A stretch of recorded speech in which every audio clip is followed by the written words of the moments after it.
محمد امین کیخسروکیانی هستم، مدیر عامل محصولات طبیعی ترک سرکه و انواع شیره‌های طبیعی.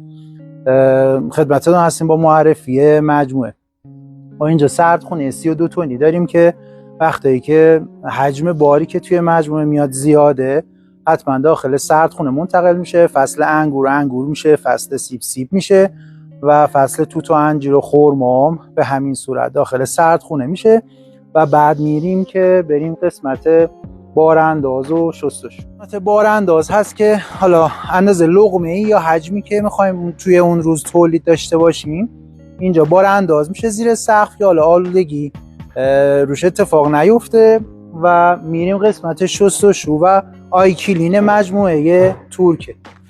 قسمت آیکلین هست که حالا الان فصل تولید سیب و سرکه سیبه. سیبا اینجا شستشوی اولیه میشه، گندزدایی شستشوی اولیه میشه، به اون مخزن شستشوی ثانویه انجام میشه.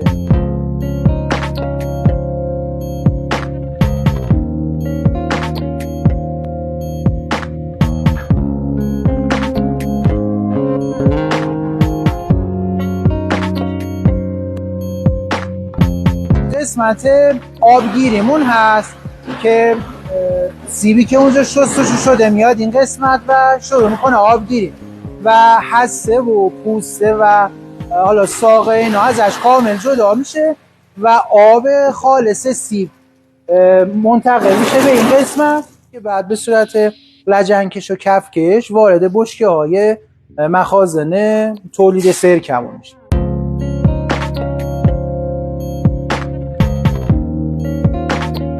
سه نوع بشکه داریم. یه سری بشکه های بارریزیه که اون آب سیبی که شما دیدین، ملاس سیبی که دیدین داخل این بشکه ها 500 تاییه منتقل میشه. بین 4 تا 6 ماه داخل اینا میمونه و لارو و پشه میفته، پشه های سرکه داخل اینا میفته که ما باز به خاطر بهداشت محیطمون و خدایی نکرده چیزی داخل اینا نیفته من دم همه اینا رو در پوشه پارچه‌ای گذاشتیم که هوا رد و بدل بشه برای رشد و نمو پشه‌های سرکه و چیز جسم خارجی داخل اینا نیفته.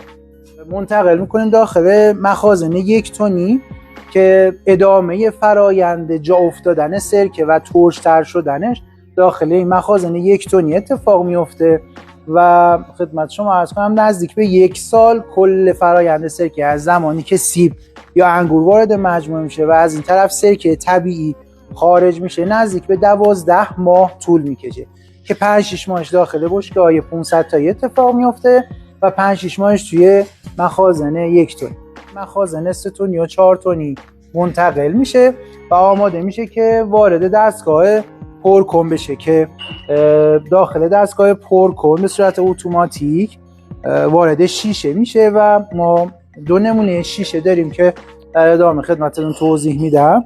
سرکه های 1 لیتری هست و 500 سی سی صادراتی.